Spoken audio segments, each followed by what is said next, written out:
It only fears those who stop asking for permission.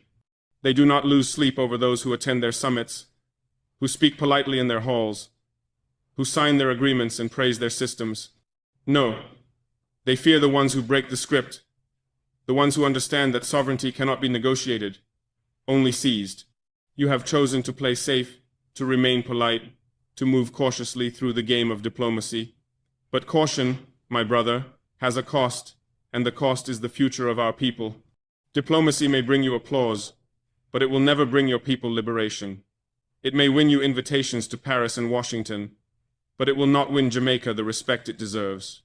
You sit at the tables of those who once chained your ancestors and expect them to serve you equality. But equality is not given at the tables of empire. It is earned on the fields of struggle. You say you seek stability. But what is stability without sovereignty? What is peace without dignity? A silence that benefits the oppressor is not peace. It is paralysis. When you walk carefully between Washington and London, when you speak softly in IMF meetings, when you sign agreements written by others, you may appear diplomatic, but to the poor man in Kingston, to the child in Port-au-Prince, to the youth in Lagos, it appears as surrender. Because our people no longer measure leadership by how well we are liked abroad. They measure it by how free we are at home. You speak of progress, but progress under foreign supervision is not progress. It is managed dependency. The IMF calls it development assistance. The World Bank calls it support. But we who have lived through it know it by its true name, control. They lend you dollars only to buy obedience. They promise you aid only to preserve your dependence. The more they help you, the less they let you lead.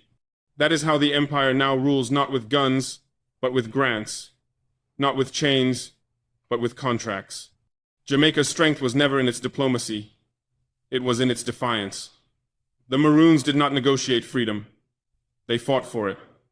Garvey did not beg for acceptance. He built a movement. Marley did not sing for applause. He sang for awakening. Every generation has its mission, Prime Minister, and our mission is not to preserve comfort, it is to reclaim control. When I expelled French forces from Burkina Faso, they called me reckless.